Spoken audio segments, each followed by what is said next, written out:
여러분 안녕하세요. 반갑습니다. 3주 완성 7법칙 독서해법의 걱정철의 김철회입니다. 여러분과 함께 개념 강의 함께 공부를 합니다. 함께 공부할 것은요, 독서입니다. 함께 김철회의 3주 완성 7법칙 독서해법이라는 교재로 공부를 하게 되는데요. 우리 이거 한번 생각해 볼 필요 있어요. 수능에서 독서란 뭐냐라는 건데요. 독서는요, 여러분, 그냥 읽고 문제 푸는 것으로 그 의미만 갖고 있는 것이 아니라요. 수능에서의 독서는요, 성적에 가장 큰 영향을 미치는 것입니다. 독서를 잘 못하면 비단 독서의 문제만 틀리는 게 아니라요, 다른 영역에까지 영향이 미쳐서 전체적으로 수능국어의 성적이 낮을 수밖에 없습니다. 그 이유는 왜 그러냐면, 독서를 푸는데 시간이 너무 오래 걸린다? 그러면 그만큼 문학 풀 시간이 적어요. 그러면 문학을 아무리 잘해도 문학도 많이 틀릴 수밖에 없어요. 왜냐하면 지문도 제대로 못 읽고 문제도 제대로 못 보니까. 그만큼 독서라는 것이 다른 영역에까지 큰 영향을 미치면서 매우 중요하게 작용하는 것이 되어버렸어요. 그런데 안타까운 게 하나 있어요. 그게 바로 뭐냐면, 그만큼 중요하다면 독서에 대해서 철저히 대비를 아주 잘 해야 되는데, 그런데 왜 이 독서라는 것을 단순히 읽고 문제 푸는 것만 많이 하면 해결된다고 생각을 하고 제대로 대비를 안 하는지 모르겠습니다. 정말 안타깝습니다. 그래서요, 지금 이 오리엔테이션 강의를 녹화하는 시기는요, 사실 10월입니다. 10월인데요. 이 10월이라고 하면 2020학년도 수능을 대비하는 데 있어서 이제 마지막으로 마무리를 하는 시기예요. 그런데 이 시기에서도요, 독서에 대한 준비가 잘 안 돼 있어서 이 독서의 선생님의 개념 강의를 지금 이 시기에 또 공부를 하고자 하는 친구들도 있습니다. 그 친구들은요, 지금이라도 합니까? 다행이라고 생각을 하는데요. 근데 좀 안타깝죠. 왜냐하면 좀 더 빨리 잘 대비를 했다고 한다면 좀 더 마음 편히 지금 이 시간에는, 즉 이 10월 마지막 마무리를 하는 이 시간에는 국어에 많은 시간을 들이지 않고 효과적으로, 효율적으로 조금씩 공부를 하면서도요, 수능에서 정말 좋은 결과를 거둘 수 있을 텐데 왜 미리 그렇게 못했을까요? 지금 이 오리엔테이션을 보는 학생들은요, 제발 꼭 미리미리 제대로 독서에 대한 대비를 하기 바랍니다. 그래야만 합니다. 그렇게만 한다면 여러분은 뒤에 수능에 임박해 갈수록요, 시간을 버는 공부를 할 수가 있습니다. 국어 공부로 정말 최소 시간만 투자하고 다른 과목들의 공부까지 잘 하게 되고요, 공부 밸런스를 맞추어서 수능에서 최고의 그런 결과를 얻을 수가 있어요. 이 점을 꼭 명심을 해야 되겠는데요. 그러기 위해서 우리 함께 7법칙 독서 해법을 공부했으면 좋겠습니다. 이 7법칙 독서 해법은요, 독서의 독해력 및 문제 해결력 향상을 하는 논리적인 방법을 알려주는 그런 교재 강의입니다. 함께 공부를 한다면 제대로 독서에 대해서 대비하는 공부가 될 거예요. 이렇게 제대로 대비를 하게 되면요, 우리 화법, 작문, 문학의 독해 능력까지 향상시킬 수 있습니다. 근래의 화법 문제는요, 읽기 문제입니다. 사실은 작문 문제도요, 읽기 문제라고 할 수 있습니다. 문학은 원래 기본적으로 읽기 문제고요. 독서의 읽기 능력과 그다음 문제 해결력을 향상시킨다는 것은 결국은 화법이나 작문이나 문학의 그런 읽기 능력과 문제 해결력을 향상시키는 것과도 바로 맞닿아 있습니다. 그래서 독서에 대한 대비를 함께 우리가 7법칙 독서 해법으로 출제요소 중심의 그런 읽기 방법, 문제 해결 방법을 안다면 선생님이 장담하겠는데 화법, 작문, 문학의 문제 해결력, 독해력까지 향상됩니다. 그러면요, 우리 효율적이고 효과적인 성적 향상 이룰 수 있는 것이고요, 1등급 이룰 수 있는 것이고요, 이렇게 공부한 학생들은 아까 얘기했죠, 수능이 임박할수록 국어에 최소 시간을 쓰면서 다른 과목 공부들까지 정말 잘할 수 있게 됩니다. 그런 공부를 해야죠. 그런 공부가 큰 효과를 거둘 수 있는 공부죠. 더군다나요, 큰 효과를 거두는 데 있어서 또 역시 여러분이 믿을 수 있는 그런 공부를 해야 될 텐데요. 이와 관련해서 이 얘기를 잠깐 하고 싶어요. 1 플러스 1은 100이다. 1 플러스 1은요, 일반적으로 2죠. 그런데 우리는 이 하나 더하기 하나를 통해서 100을 이룰 수 있습니다. 그것은요, 전문성 더하기 체계성이라는 겁니다. 여기서의 100이라는 것은 수능 점수일 수도 있고요, 어떤 능률 효율에 있어서의 100%를 의미하기도 합니다. 그러면 먼저 전문성이라는 건 이제 뭐냐면요, 여기서 선생님 소개를 좀 할게요. 선생님을 처음 만난 학생들도 많기 때문에요. 선생님 자랑이라고는 생각하지 말았으면 좋겠고요. 여러분한테 소개를 하는 거고, 그것은 결국은 함께 믿을 수 있는 공부를 하자는 겁니다. 여기 연계교재, 수특, 수완 집필 많이 했고요. 그리고 EBS의 수능서만 한 50여 권 정도 집필을 했습니다. EBS 강사뿐만 아니라 다른 여타 선생님들과 비교를 하더라도요, 제일 많을 거예요. 그리고 EBS 외에 수능서도 한 80여 권 정도 되더라고요. 한번 세봤어요. 이렇게 많나 싶었는데 그렇더라고요. 독서, 비문학, 원리에 관한 책들도 굉장히 많이 썼습니다. 이런 얘기를 이제 여러분한테 좀 쑥스럽지만 이렇게 하는 이유는 뭐냐면, 그만큼 독서와 관련해서 선생님이 여러분에게 제시하는 그 내용에 있어서는 전문성이 있다라는 거예요. 출제도 굉장히 많이 해봤고요. 그 다음에 그러다 보니까 이렇게 집필도 하고 출제도 하다 보니까 출제 코드 중심의 독해법을 여러분한테 이제 제시할 수 있는 거예요. 이런 독해법에 대해서 제시를 하고 이런 출제 코드 중심의 독해법으로 강의를 한 지는 꽤 이제 오래됐는데, 많은 선배들이 도움이 됐다. 선생님 감사합니다. 그런 인사 많이 했어요. 그리고요, 또 하나 이제 생각할 것은요, EBS뿐만 아니라 다른 사설의 이제 선생님들도 선생님의 이 독해법과 관련해서 참고를 해서 또 많이 강의하신다고 그러더라고요. 이에 대해서는 선생님 강의를 들은 학생들이 또 많이 알려줬어요. 어떤 선생님이 예전에는 선생님처럼 강의를 안 했는데 지금은 선생님처럼 강의합니다. 그런 얘기를 하고 그러는데, 네, 그건 이제 그 선생님들이 그렇게 참고하는 것, 그분들이 또 어떤 본인들의 양심을 갖고 가져다 이제 참고를 하는 거라고 생각을 하는데, 그거는 그만큼 이제 선생님이 여러분에게 제시하는 이런 독해 방법 자체가 효과가 있는 거라고 생각을 합니다.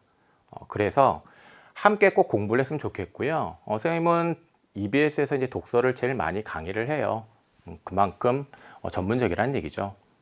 그리고 연계규제와 관련해서는 이제 올해 같은 경우에는 선생님이 문학을 썼어요. 그래서 이제 여러분이 공부하게 되는 책도 아마 수능특강 문학에 이제 선생님 이름이 있을 텐데, 그 전엔 수능특강 독서를 제일 많이 또 썼던 선생님입니다. 그래서 우리 함께 독서 정말 열심히 잘 공부했으면 좋겠고요.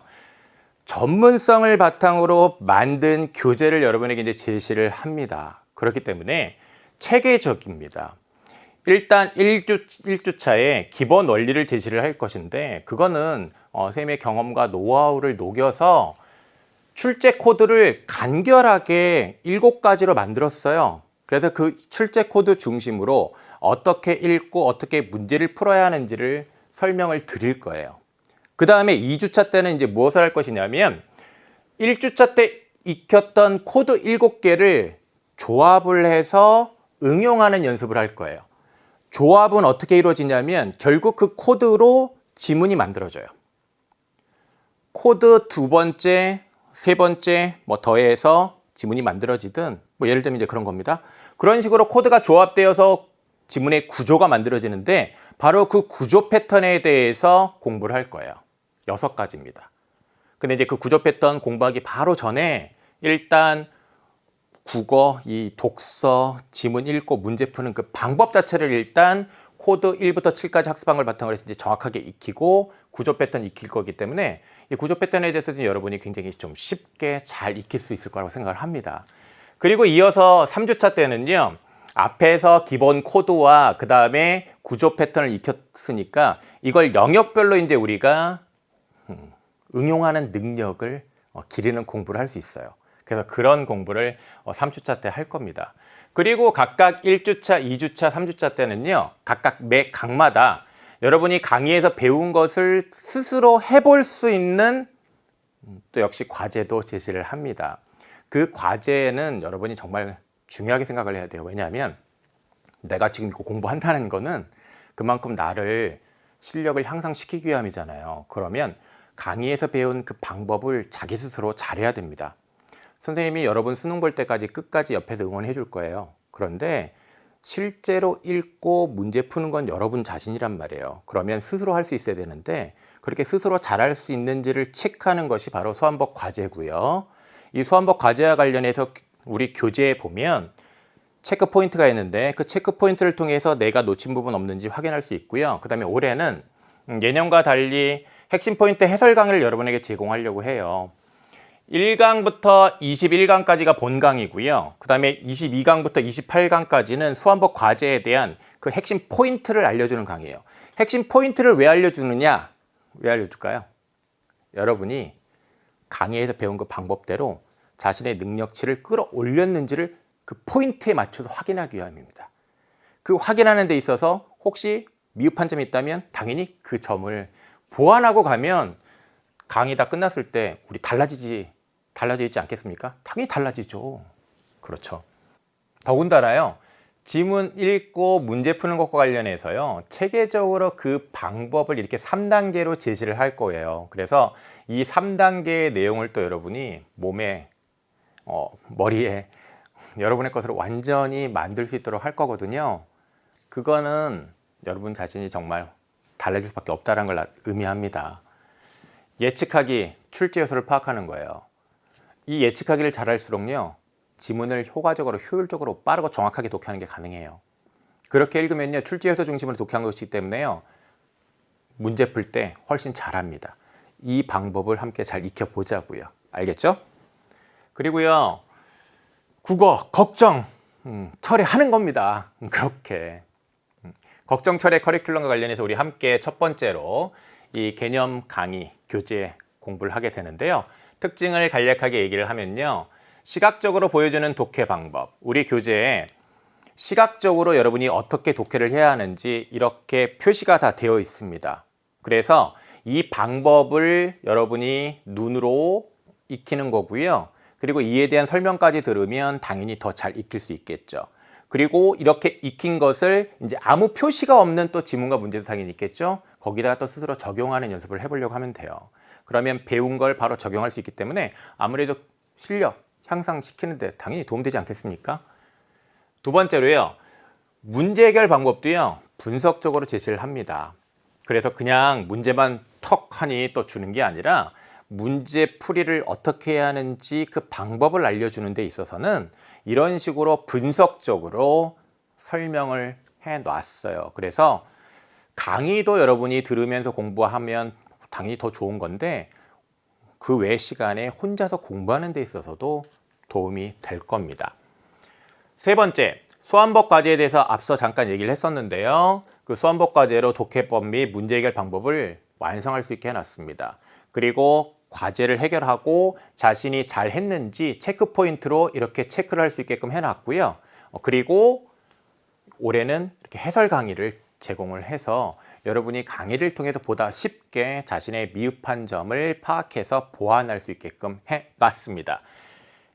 핵심 포인트 해설 강의는 한 강마다 이렇게 수험법 과제의 3강씩, 그 3강의 과제의 포인트를 여러분한테 짚어줄 거예요. 그럼 그 포인트 짚어주는 부분과 관련해서 여러분이 잘 했는지를 체크하면서 자신의 실력을 완성하면 되겠습니다. 최고난도까지 책임을 지겠습니다. 그래서 7법칙 독서해법이 끝나면요. 2월 말 3월 초에 이 고고익선 최고난도 독서해법이라는 걸 이제 여러분한테 제공을 할 텐데 여기 고고익선이라는 것은 당연히 높으면 높을수록 좋다. 나의 실력이 높아지면 높아질수록 당연히 좋다. 그런 의미도 있고요. 어려운 고난도일수록 나한테 좋다라는 의미도 있습니다. 그래서 최고난도 독서까지 이 7법칙의 독서해법을 내용을 바탕으로 해서 우리가 어떻게 해야 하는지 배우고 능숙해진다고 한다면 수능 시험에 아무리 어렵게 나온다고 한들 그것은 나에게는 어렵지 않은 것이다라는 겁니다. 최고난도 독서해법과 강좌와 관련해서요. 예전에 이런 수강후기가 올라온 적이 있어요. 모의평가랑 수능에 이 지문 정말 선생님 어려웠었는데요. 쌤이랑 같이 정말 그 어려운 것도 공부하고 나니까 그것들이 그렇게 어렵지 않게 느껴졌습니다. 자, 이런 얘기가 있었거든요. 바로 그런 경지 우리 함께 이루는 겁니다. 여러분, 걱정철에 함께 합시다. 우리요. 수강후기에 걱정철에로 좀 이렇게 태그 달아가지고 올려주면요. 함께 관리를 받으면서 열심히 공부하고자 하는 학생이라고 여기겠습니다. 그리고 이때 이 수강후기에 이 걱정철에 태그단 수강후기에 메일 주소도 좀 적어주면요. 선생님이 요 시기에 12월 말, 1월 말, 2월 말에 각 1회씩 여러분의 실력을 진단할 수 있는 좋은 문제로 이루어져 있는 모의고사를 제공을 하겠고요. 기출도 있을 거고요. 기출 아닌 것도 있을 텐데 그걸 통해서 여러분이 자신이 지금까지 이제 이 각각 이 시기까지 얼마나 잘 공부했는지를 체크할 수 있도록 할게요. 그 체크를 하려면 단지 문제랑 해설만 주면 안 되죠. 각각의 어떤 문제 선택지와 관련해서 내가 1번 문제, 2번 선택지를 잘 못 판단했다고 한다면 어떤 공부를 더 해야 되는지를 아는 게 중요하잖아요. 그런 거를 알려주겠다는 거예요. 그런 걸 메일로 알려주겠습니다. 그래서 이런 체크리스트까지 줄 테니까 그 지점과 관련해서 보완하는 공부까지 꼭 하세요. 그러면 정말 여러분은 독서의 능력자가 될 겁니다. 그리고 그렇게 함께 공부하면서요, 또 재밌게 해야 되지 않겠습니까? 그래서 강의 중간중간에 이 돌발 퀴즈를 제시할 거예요. 이 돌발 퀴즈 제시하면 이것도요, 꼭 답해 주고요. 함께 하는 공부, 함께 걱정 철회를 했으면 좋겠습니다. 그리고 이 돌발 퀴즈에 대한 답을 또 열심히 다한 친구들은 나중에 선정을 해서요, 우리 아까 고고익선 최고난도 독서해법 한다고 했었죠. 그 교재를 제공을 하도록 하겠습니다. 누구보다 실력 있는 나를 만드는 그런 공부를 해야 된다고 생각을 합니다. 그 공부를 하는 데 있어서 소중한 시간 3주입니다. 이 3주의 시간을 함께 공부했으면 좋겠습니다. 1강에서부터 함께 열심히 시작해야 되겠죠? 그렇습니다. 우리 1강에서 만날게요.